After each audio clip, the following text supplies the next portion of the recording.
Колоссально. Реально колоссально. Он просто в шоке. Иностранных наемников не встречали? Повторите, пожалуйста. Иностранных наемников здесь не встречали еще?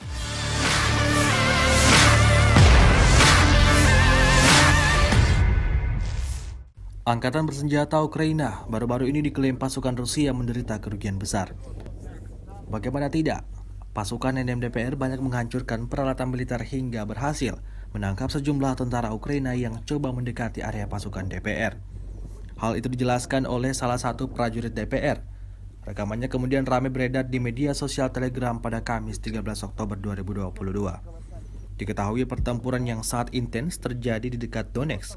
Situasinya diperumit oleh pasukan besar tentara Ukraina di dekat Nevelskoye. Musuh berusaha mencoba menyerang di garis depan. Namun lagi-lagi, taktik para prajurit DPR bekerja dengan baik. Mereka berhasil melindungi diri bahkan sampai menangkis serangan yang coba diluncurkan pasukan lawan.